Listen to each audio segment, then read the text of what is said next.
It's time once again for That Business Show with Jamie Maloney on 1250 Wins WHNZ, where business becomes show business. Jamie is a leading Tampa Bay real estate agent and featured on the Wall Street Journal's list of top 100 real estate agents in the nation. Jamie invites you to list your home with him today and learn more at tampabayradio.com. Now, live in studio and promoting the entrepreneurial spirit that drives the American economy, your host, Jamie Maloney. Hey, good morning, everybody, and thanks for checking into That Business Show with Jamie Maloney, where business becomes show business. Monday through Friday, 7 to 9 here on Tampa Bay's 1250 Wins WHNZ. And also you can listen around the world either on tampabayradio.com. We got the live stream up over there, and also on the smartphone via the iHeartRadio app on the on any iOS or Android operating system. So be sure to check that out as well. Good show planned for you today. Of course, the 8 o'clock hour will be Working Women Wednesday, so we'll be hearing from Jessica Rovelli, getting an update on their Working Women Conference. But on this segment of the show, we'll be talking with Nancy Sears, theater chair with the Patel Conservatory over at the Straz Center. She's going to be producing Cinderella, which is coming up here very shortly, so we'll be talking about that production at 7:30. But up first, I have Benito Dazzo. He is the executive chef at Trinity Cafe. So, Benito, welcome to the program today. Good morning, Jamie. Thanks for having me. So, first off, for people that are not familiar with the Trinity Cafe, tell us a little bit about what the Trinity Cafe is and its mission. Certainly. Trinity's a non-for-profit, and our mission is to feed the hungry with dignity. And that's really the basis of, or the basics of what we do. We were established in 2001. We're getting under our 15th year. We're about to celebrate our 15th anniversary. Our main location is on Nebraska over in Tampa, and we just opened a second location in April in Bush, on Bush and 22nd, to feed that part of the community, because it's hard for everyone.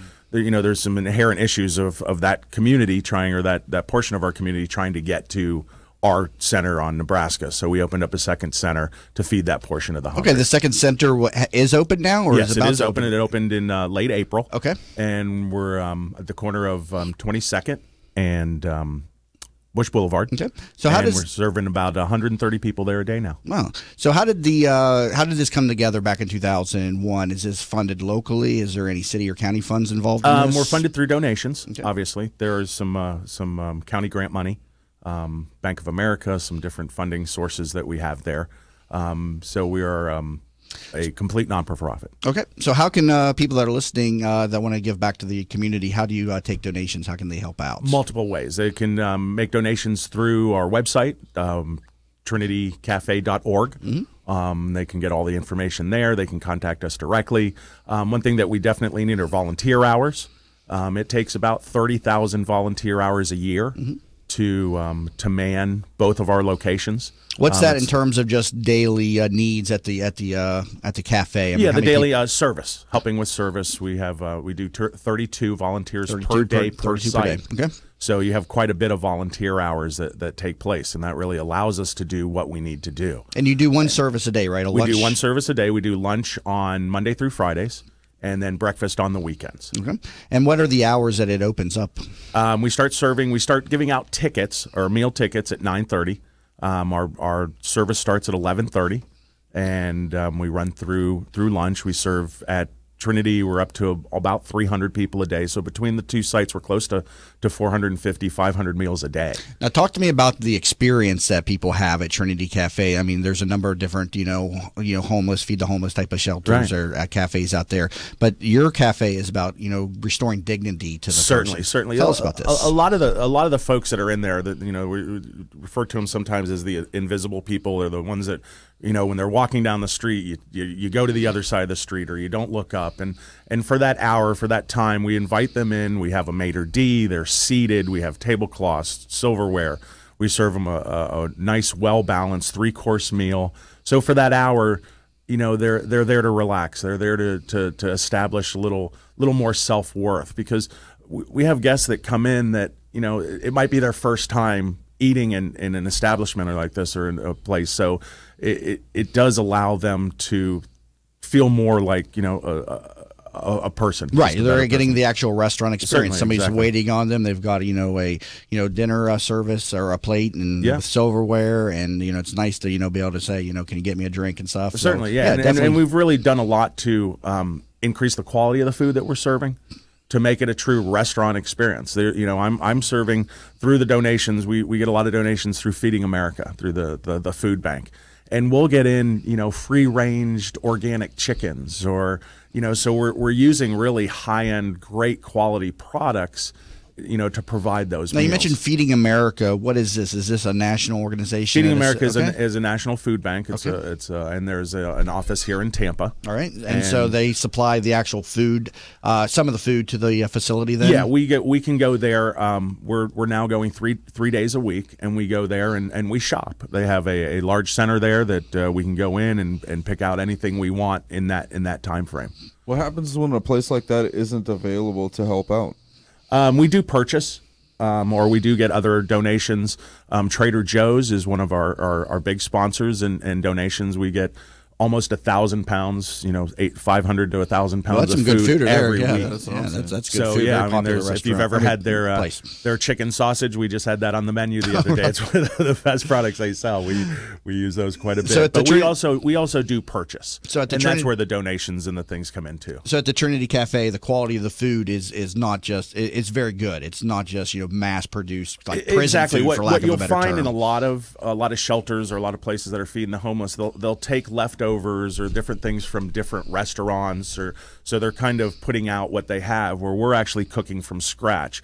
It's fun. We've gotten the staff now to realize it's almost like going to Chopped every day, you know, the TV show, where we walk in, figure out what we have, and we create a meal for, you know, 300. So we're working everything in 100-pound batches. Right. That makes a lot more sense, because when he came in and he said he was a chef, I was like, a chef for a homeless shelter? How does that work? Yeah, we're really not a homeless shelter, and that's the difference. We are, you know, we're truly a restaurant. So we don't ask, we don't care why you're there.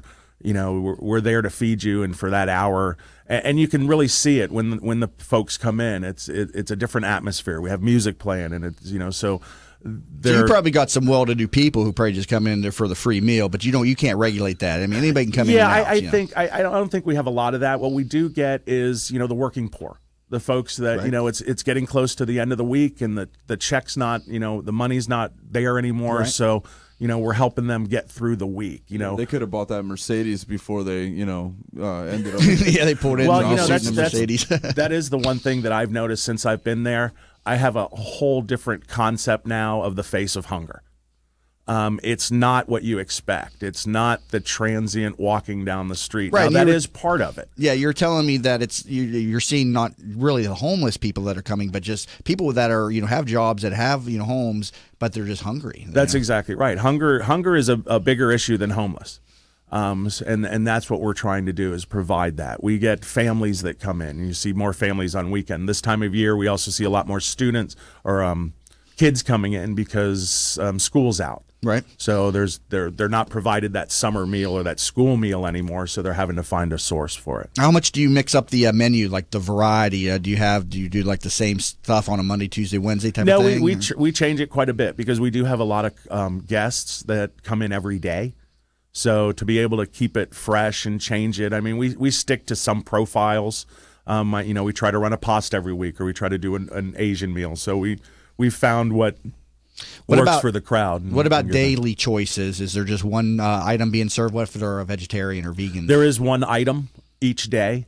Do you cater to the vegetarians, or is it always a meat product? We don't have it. You know, it's funny because it was. I've been there now 2 months. I haven't had one gluten-free request.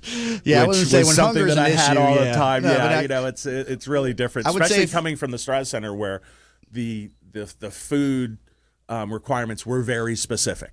I was going to say, if you got somebody coming in there and asking for the gluten-free meal, you probably want to say, you know, you might not be as hungry as you think. Exactly. Yeah, they probably belong in the restaurants down the road. But we do try to accommodate. We do have folks that don't eat pork, so we try to have at least the items that we can still feed them, or if they're vegetarians, we provide them more salads or that type of thing. So we definitely do even cater to, you know, dietary needs. Now, you joined as executive chef a couple of months ago. How did you come to find the Trinity Cafe? What's your background? Well, I was at the Strauss Center, and I had started a non-for-profit a couple years ago, Future Chefs of Tampa Bay, where we take high school kids from, you know, at-risk high school kids and help them get a start in the culinary field. So we were taking, culinary students that were probably not going to graduate high school, that type of thing, and find them. So we originally did a weekend where we took over the kitchen through the Feed the Need program that was started by a young Girl Scout, Gracie Golderman. I'm hoping I pronounce her name correctly. Where we invite restaurants to come in and take over for the day.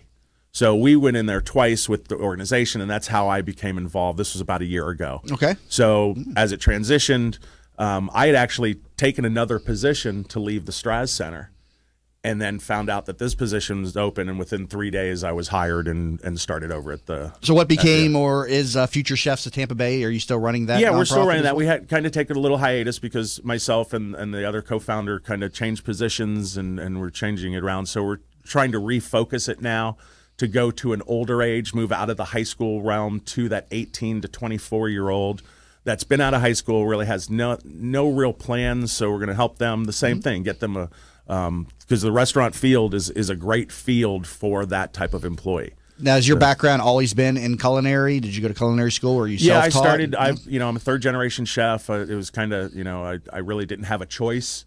I did try some other things. I got out of cooking for about 10 years and got into the .com world and started. Did you make any money on any .coms? I was, yes. I was actually an IPO paper millionaire for a while. Then it crashed and you didn't And then I cash took, out. I got a great severance package. We sold our company to Bell & Howell. I took 2 years off, and in that time, that's when the dot bomb happened. Okay, so you got out though. You weren't just sitting on paper though. Yeah. So good.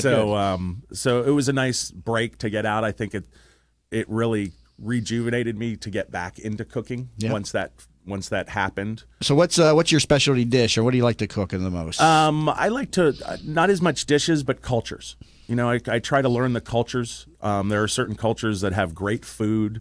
The Hispanic culture, obviously Italian. I grew up in a very traditional Italian home with the grandmother in the house, and so cooking was all the time. I always wonder how other countries look at American cuisine. Like we always say, we're going to go out for Italian, we're going to go out for Chinese. Right. Do the Chinese and the Italians say we're going to go out for American food? What is American food? They do have McDonald's over there, but they have is that what they think of American cuisine? That's what I want to know. Well, really, they do. It's hamburgers, hot dogs. I wonder if they have the same jokes we do.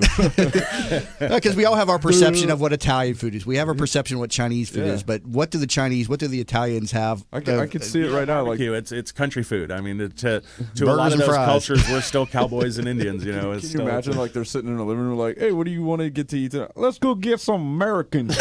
Exactly. Exactly. So you can run down to your KFC in China, so you can do that. Let me take a break here. Currently talking to Benito Dotso. He is the executive chef with the Trinity Cafe. You can learn more about this over at trinitycafe.org. You're listening to That Business Show with Jamie Maloney, where business becomes show business. Have you ever tried to buy a home for your family only to find out that you don't qualify for a mortgage loan? You thought that after 20 years as a customer of your bank, they would help you when you needed it the most, right?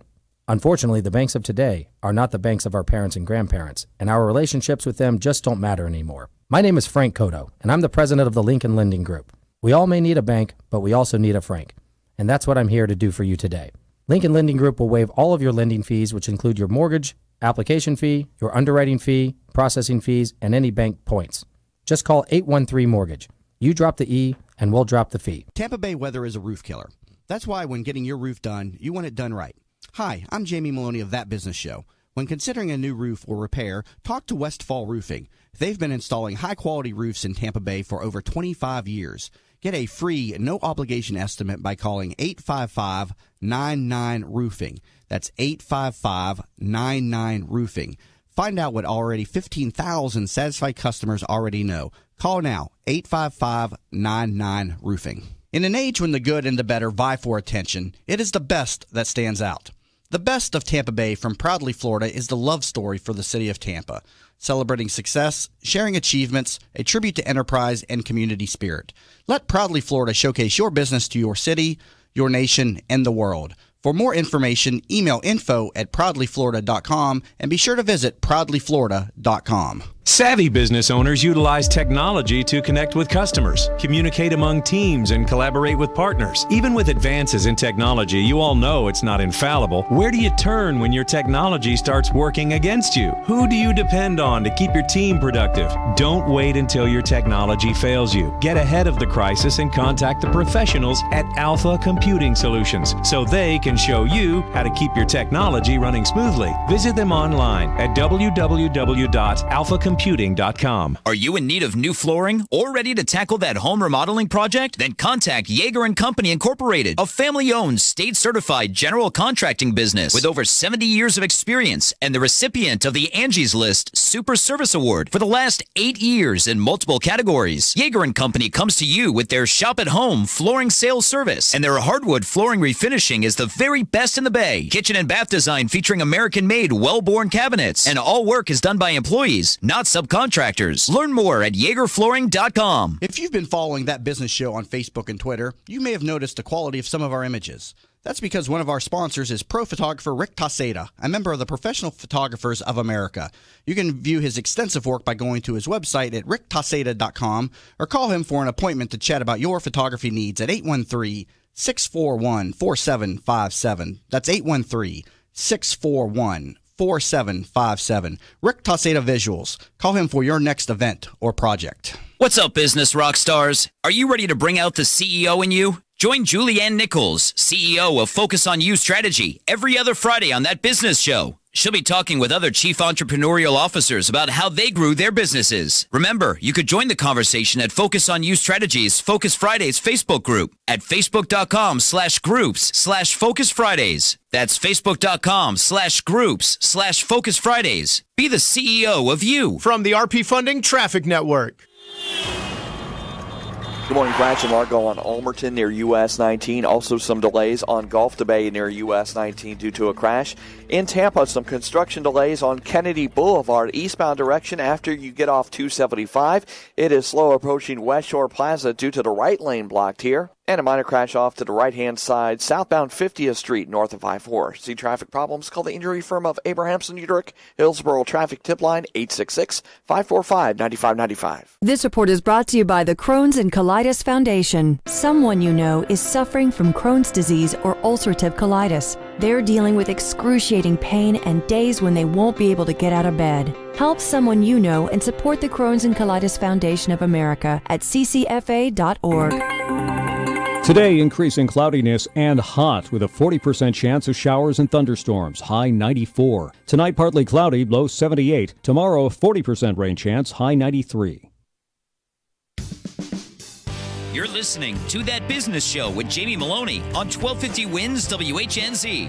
Missed a show? Then head over to TampaBayRadio.com, where all shows are available on demand. Once again, here's your host, Jamie Maloney. And we're back to That Business Show with Jamie Maloney, where business becomes show business. Currently talking to Benito Dazzo, executive chef with the Trinity Cafe. Learn more at trinitycafe.org. And Benito, you got a big event coming up on October 6th. Yes, we have our 15th anniversary. So we have a concept this year of 15 stories for 15 years. Interesting. We're taking 15. That evening we'll be sharing 15 different stories of guests that have been longtime guests of Trinity Cafe. And that's our big fundraiser for. So have you already got the 15 stories picked out, or are you still kind of working the? They're still working on them. There? They've got most of them picked out. Yeah, and then there's some really neat stories. Some of the folks that we have there. I have an employee that's been there now 8 years. He started out as a guest, homeless, ended up volunteering. So the cafe has volunteers, but it also has certainly. Employees. Oh, yeah, too. we do have a small bank of employees, and we do take them from our volunteers. So I was actually just able to give another gentleman that's homeless a position there, which now gives him the ability to find a place and really help them out. So wow, incredible! Incredible. There's numerous stories like that there. There's so is that an actual event, or is this like a closed event? I mean, no, it's an actual event. Anyone can come. You can get all the information on our website. And you have sponsorships. So this is a big avail. So go ahead and give the plug out there for sponsorships. Yeah, we have stuff. Sponsorships available. Sponsorships start at $500 for corporate sponsorships, and all the way up to a Master Chef sponsorship, which is a keynote sponsor or a main sponsor for the program. We're going to be held at the the History Center over in Ybor. On October, and you've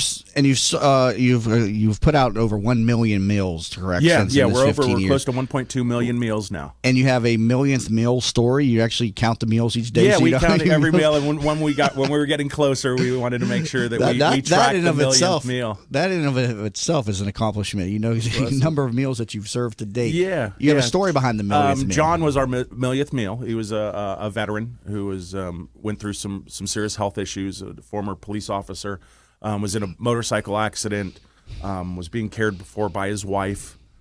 His wife passed away while he was recovering. So coming to Trinity every day gave him that sense, that continuity that he really needed to help him get through that whole process. So he's back, he's healthy, he's moving on. So instead of really giving these guys a handout, we're giving them a hand up. So we're truly trying to help them, even with just a meal, to feel better so that they can, progress in their own lives. Man, you made out like a bandit with that story on the millionth meal. It could have been just some guys like, hey, I'm just down the street. I just walked in. But no, we were lucky getting that. So that's legitimate. That wasn't set up. No, but there are, there's meal. lots of those. We have a family that comes in with where the little girl was supposed to go out for her birthday meal with her father to McDonald's, and she wanted to go to Trinity instead. Wow. And they come every week because she said her friends are at Trinity. So she spent her birthday there. How many people do you see on a daily basis that that's the only meal that they get throughout that day?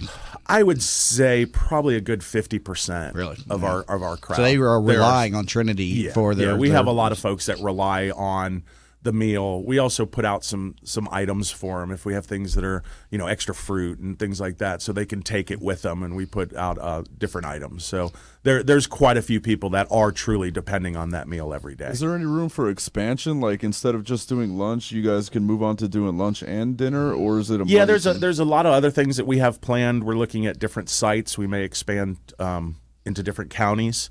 Is really probably the first thing that will happen. But as far as expanding into a different service, like a dinner service on top of the lunch service, at the that's all existing being locations. discussed. And we're actually talking about doing some other things, expanding the meals that we offer over at Trinity 2, because that's a different clientele over there.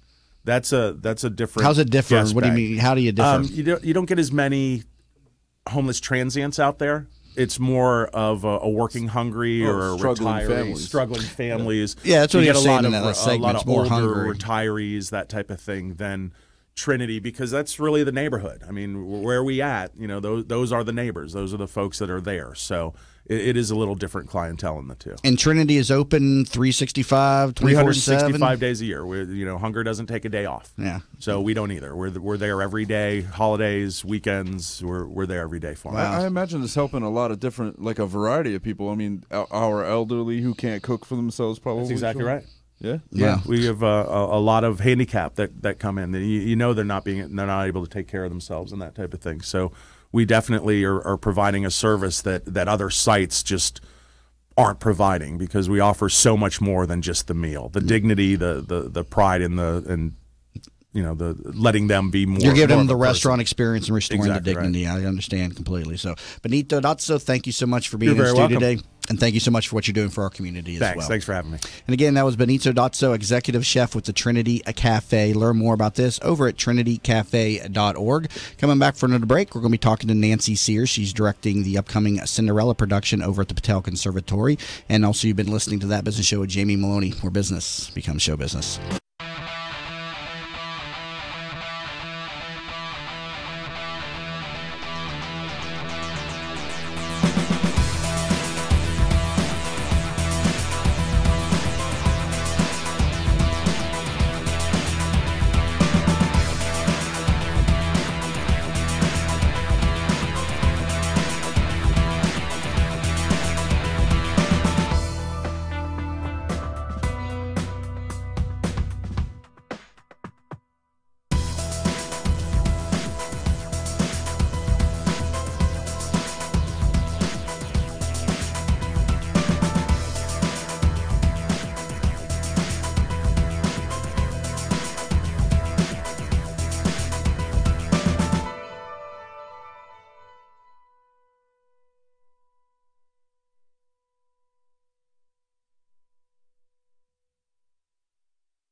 I feel guilty that I can't always be there when Mom feels stuck at home. She was always there for us. But now she can't get out, and I'm not always available to take her places. Someone else needs to help her get around. Then I learned about Home Instead. Now Mom can do what she enjoys because her personal caregiver is there, and I can just be a daughter again. Are you struggling to care for your loved one? We can help. Home Instead Senior Care. To us, it's personal. Hi, welcome to Yeager's. We just want to take a minute and show you what we're all about.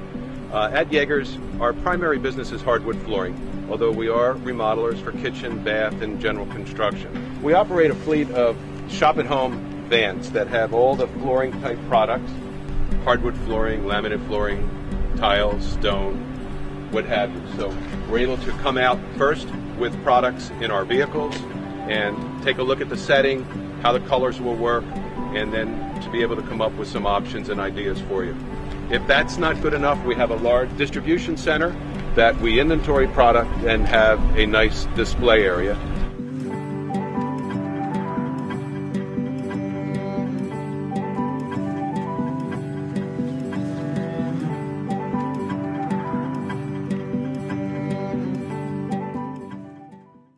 West Shore Plaza due to the right lane blocked here. And a minor crash off to the right-hand side, southbound 50th Street, north of I-4. See traffic problems? Call the injury firm of Abrahamson Udrich, Hillsborough Traffic Tip Line, 866-545-9595.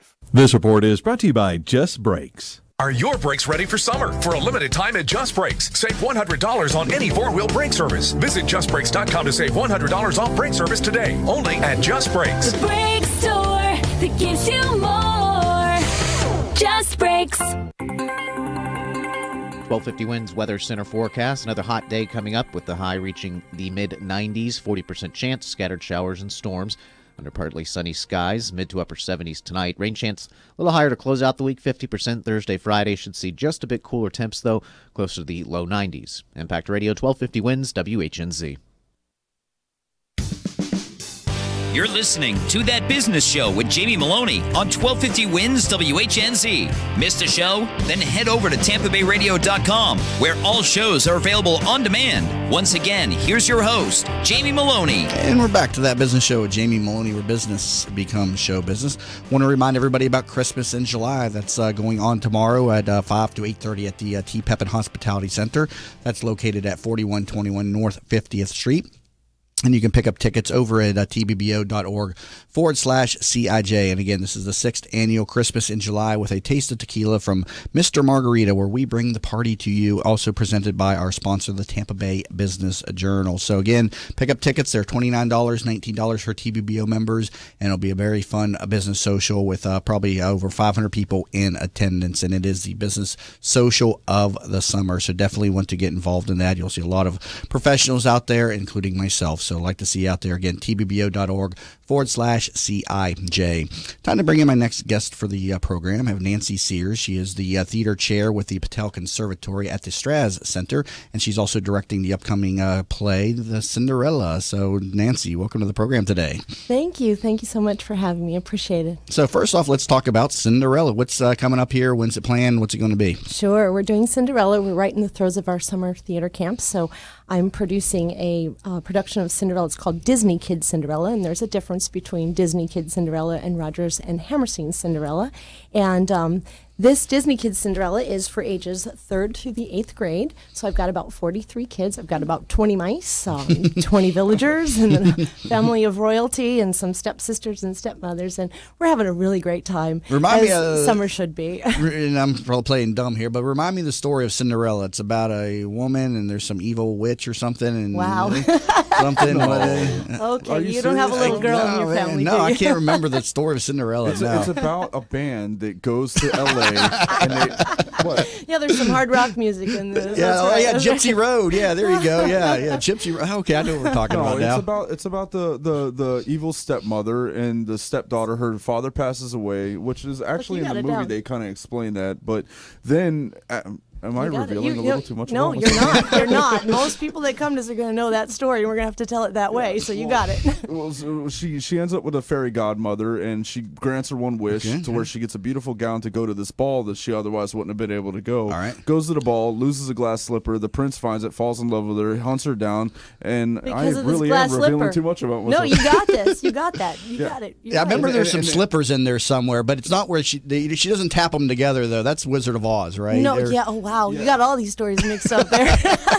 You might come up with a whole new production. Yeah. Jamie was more into Tonka trucks and G.I. Joe. Yeah, we start talking wrestling and rock music, then I'm on point. That's why we knew Cinderella the band right there, not Cinderella music or the play. About a Gypsy Rose. Well, I can tell you about that slipper. That's a big deal. That's a big piece of conversation for us because you're right. Yeah. That prince has to find she loses one slipper, and the prince has to go through the whole kingdom to find the girl that the slipper fits. So one of the very first questions that came up early in this process from the girls was, that doesn't make sense because that slipper could fit anybody. So we had to talk about that for a long time. And with little kids, you have to have an answer. So we came up with the idea that it was a magic slipper from the fairy godmother, and it would only fit to the shoe size of that particular the princess, so the shoe, if you put it on a big foot, might shrink real small. If you put it on a real small foot, it might get real big, but only would it turn to the size of Cinderella's foot. And they held on to that. That's I pretty can good, imagine right? my 7-year-old daughter being like, "Oh my God, I totally get that right now." Right? See? Yeah. And that's the truth. One of the funnier scenes in the actual Disney animation is when the stepsisters tried. Do you guys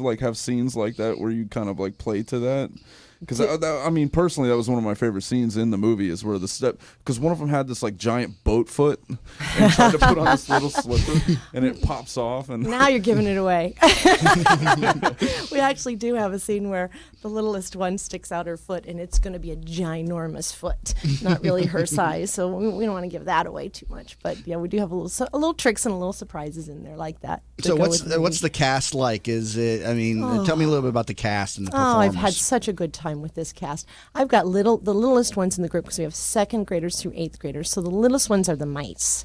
And the mice have to what we call, my wonderful assistant director named Sarah Berlin, she's helping me out. I said, why don't you work with the mice on how they move? And she came up with this term, and I don't know where it came from, but all of a sudden she's sitting out in the back of the theater, and the mice are all running around. She goes, mice neutral! And they all just stop, and they put their little paws out, bend, and they look real straight up. And I was like, ooh, I'm going to use that. So whenever I need the mice's attention, we go to mice neutral. But so here are these little guys, and they really, when you start out with your cast, especially that age group, one of the things they can't seem to do is just hold still. You start there and you've got mice, and I say, there's no jumping in this show because little ones just want to jump and run and squeal. Well, when you're doing mice, you kind of get to do that a little bit, right? But we have to do it at the right time. So how do you cast the production of 2nd to 8th graders?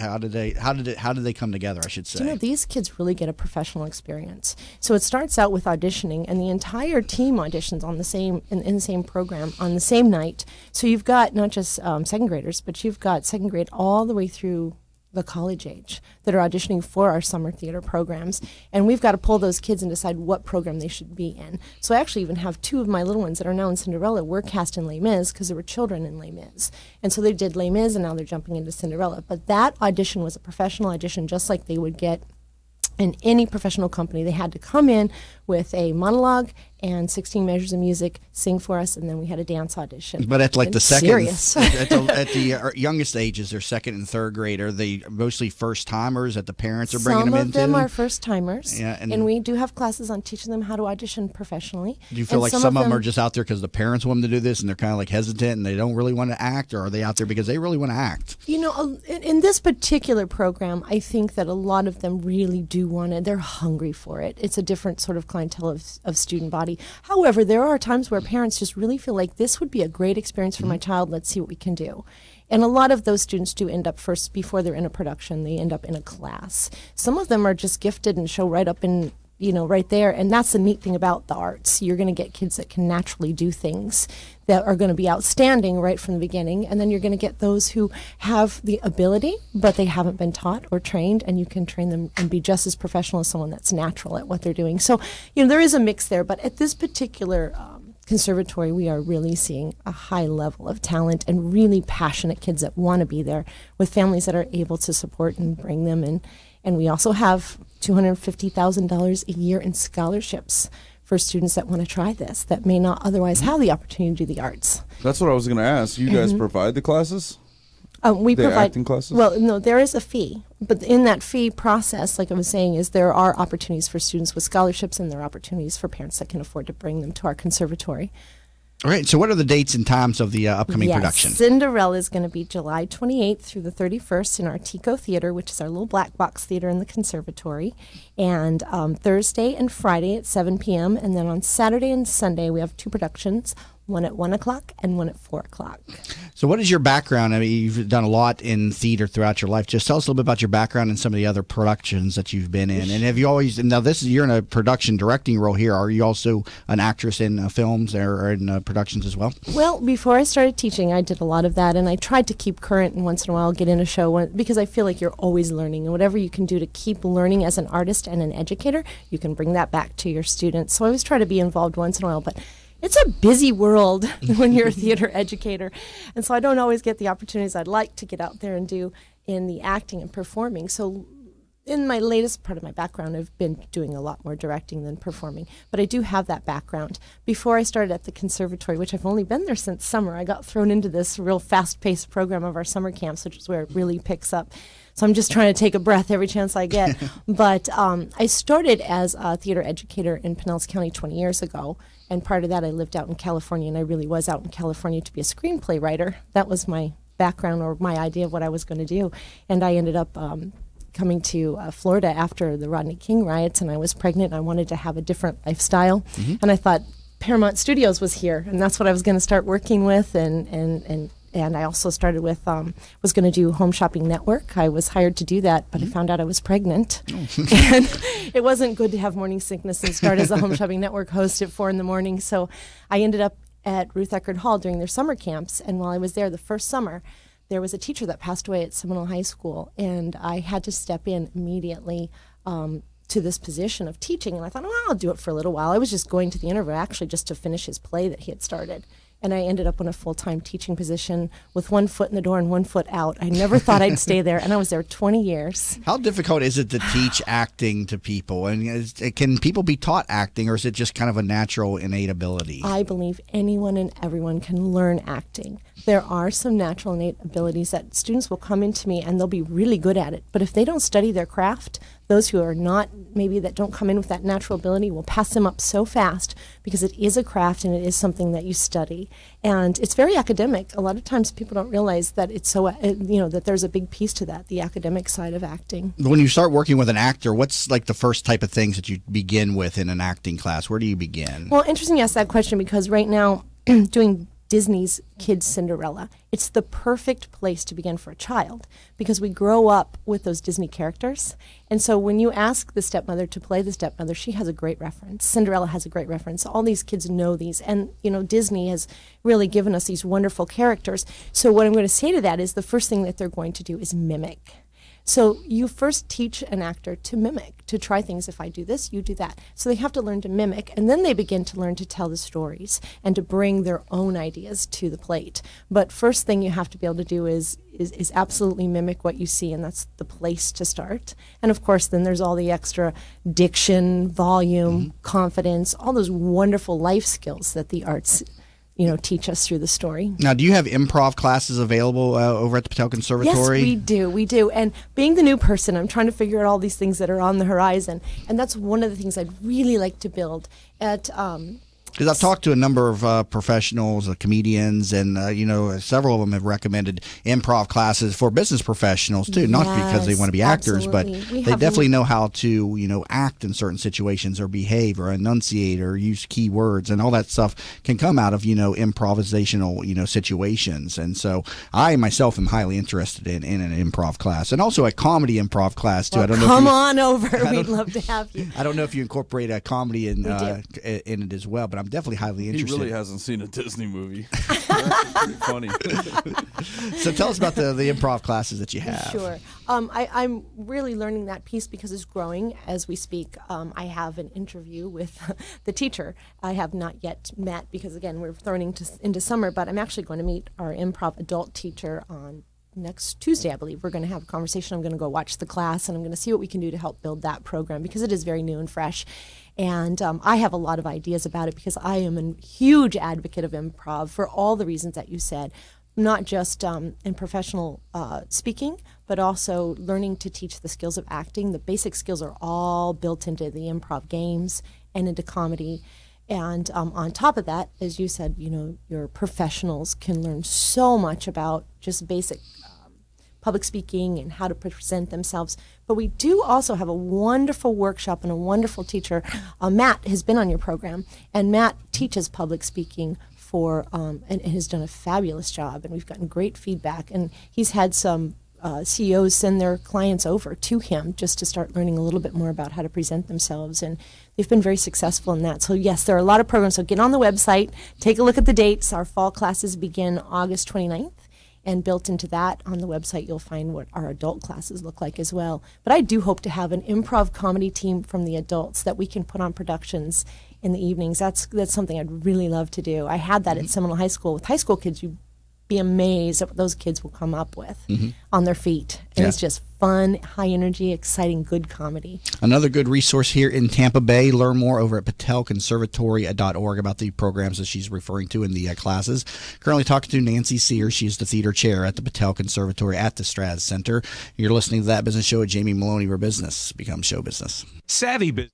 Utilize technology to connect with customers, communicate among teams, and collaborate with partners. Even with advances in technology, you all know it's not infallible. Where do you turn when your technology starts working against you? Who do you depend on to keep your team productive? Don't wait until your technology fails you. Get ahead of the crisis and contact the professionals at Alpha Computing Solutions so they can show you how to keep your technology running smoothly. Visit them online at www.alphacomputing.com. Attention medical professionals. Have you heard that Tampa Bay will become the first certified wellness district in the country? Thanks to Jeff Fennick's revitalization of Channelside, the Doctor Whisperer wants to streamline your efforts in preparation. So when you're ready to ignite your practice, use the Doctor Whisperer's public relations expertise to spread the word. Use the Doctor Whisperer to motivate your staff. And use the Doctor Whisperer to recruit and secure leaders within your practice. Call the Doctor Whisperer today at 727-420-2481 or visit thedoctorwhisperer.com where they write your prescription for success. Who doesn't have a smartphone these days? And of course, there's an app for everything. Well, almost everything. That's why the folks at Popcorn Apps started developing mobile applications. They saw people like you with genius ideas, unable to make those thoughts a reality. They develop applications for tens of thousands of dollars less than you'll find anywhere else, and will turn your idea into a reality in a matter of just a few months. Think you're not ready? Think again. They are your one-stop shop for mobile application development. See them at popcornapps.com with a K in popcorn, or call them at 727-415-6705 for your free consultation and pop your kernel of an idea into $1 million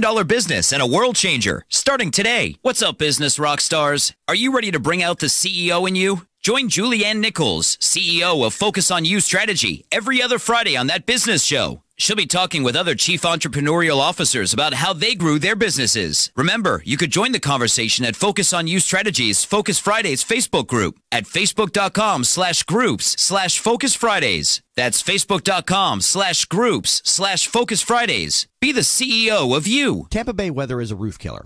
That's why when getting your roof done, you want it done right. Hi, I'm Jamie Maloney of That Business Show. When considering a new roof or repair, talk to Westfall Roofing. They've been installing high-quality roofs in Tampa Bay for over 25 years. Get a free, no-obligation estimate by calling 855-99-ROOFING. That's 855-99-ROOFING. Find out what already 15,000 satisfied customers already know. Call now, 855-99-ROOFING. Have you ever tried to buy a home for your family only to find out that you don't qualify for a mortgage loan? You thought that after 20 years as a customer of your bank, they would help you when you needed it the most, right? Unfortunately, the banks of today are not the banks of our parents and grandparents, and our relationships with them just don't matter anymore. My name is Frank Cotto, and I'm the president of the Lincoln Lending Group.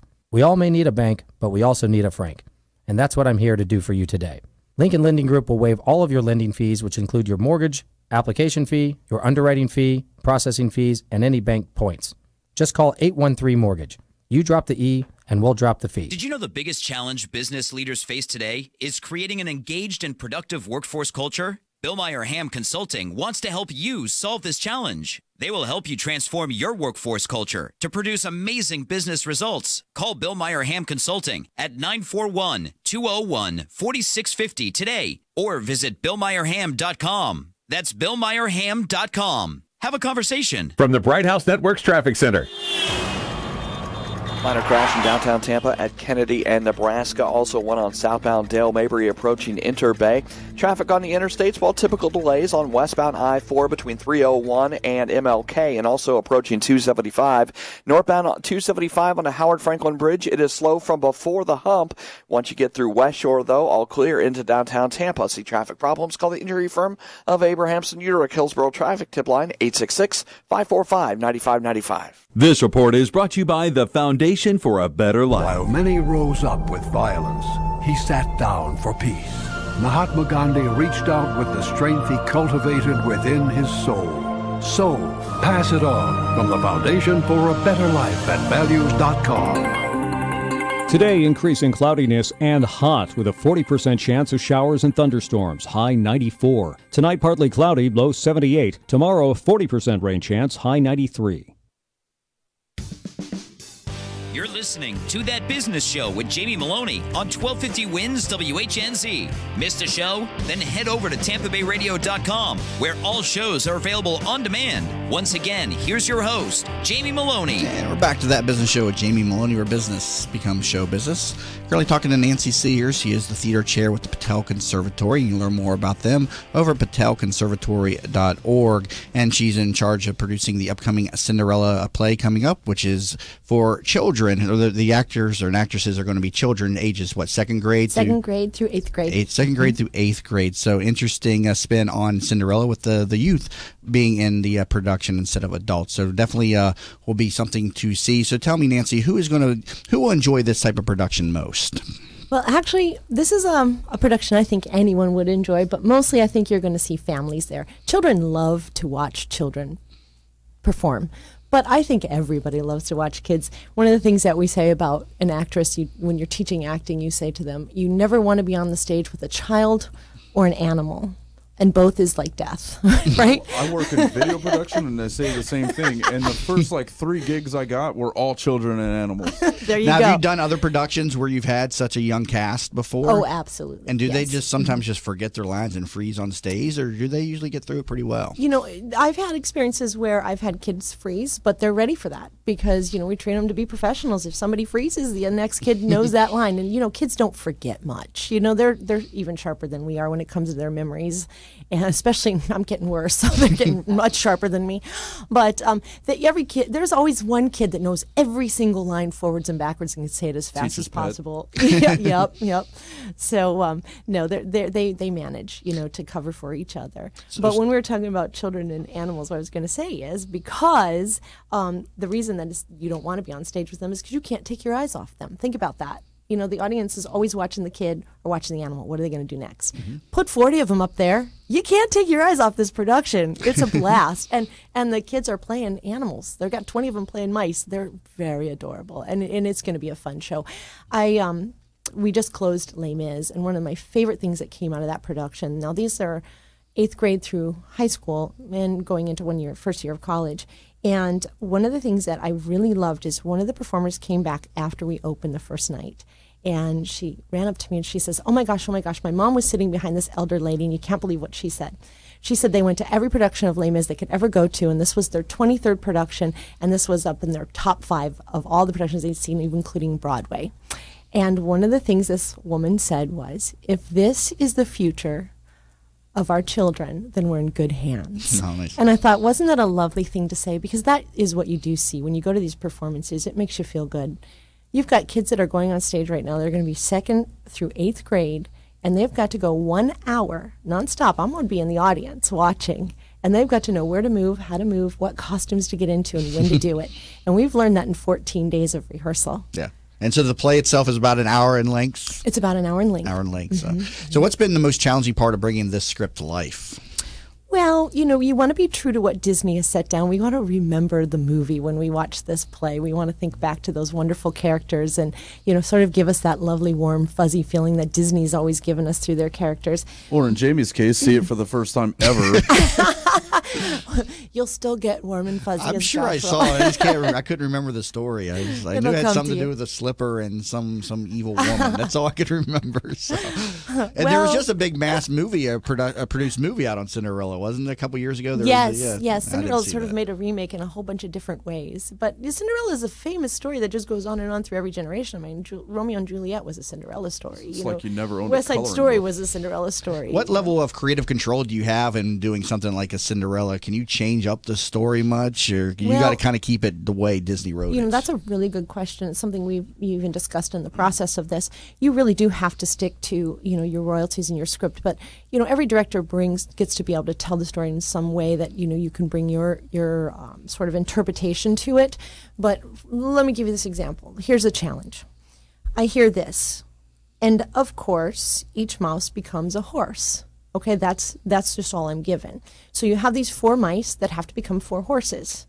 And all you get is, and of course, each mouse becomes a horse, just a lyric, and then you get 4 measures of da-da-da-da-da-da-da-da-da-da-da-da-da-da, and there it is, and that's what you're supposed to do.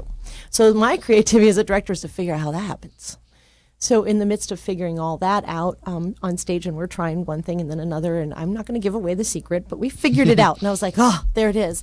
And then I've got these 2 kids that are still mice on stage, and I've got them doing a little movement, and I looked, and I just went brain dead at that point, and I said, and then we're going to, and this little mouse next to me goes, skip downstage for 2 steps or 2 measures or something. And I looked at him and I went, yes, that's what we're going to do. And he looked at me and he goes, really? We are? And I said, yes, we're going to do that. Let me see you do that. He goes, wait, you mean we're really going to use my idea? I said, yes, we are. And he goes, well, I'm going to put that on my accomplishment board. And I said, wait, stop. Hold still. And of course, they're still bouncing around because they're mice. I go, no, sit down. Everybody just stop, sit down. I looked at the child and I said, how old are you? He goes, 9. And I go, and you're putting this on your accomplishment board? He goes, yes, it's very useful. I said, how big is your accomplishment board? He says, well, I got this big board at home and I just put all my accomplishments on there. It's very, very, very helpful for my autobiography that I'm writing. Okay, 9-year-old, I think. Just like, right? These are the kind of kids that make you want to go home and build an accomplishment board, right? I don't know. Let's step my game up. Good information and a great production coming up. Real quick, the dates and times again of Cinderella. Yes, thank you. July 28th through the 31st, we're going to be at the Tico Theater, and tickets are on sale if you go to the strazcenter.org, or you can call 813-229-7827. Hope to see you there. All right. Nancy Sears, thank you so much for being in studio today. Thank you. And again, that's Nancy Sears, theater chair with the Patel Conservatory over at the Straz Center. And you can also learn more about that and their programs over there at patelconservatory.org. And also thank you to Benito Dazzo, the executive chef with Trinity Cafe, who was on up in the first segment. Learn more about him and his cafe over at trinitycafe.org. Coming back from the break, it'll be Working Women Wednesdays on That Business Show with Jamie Maloney, where business becomes show business.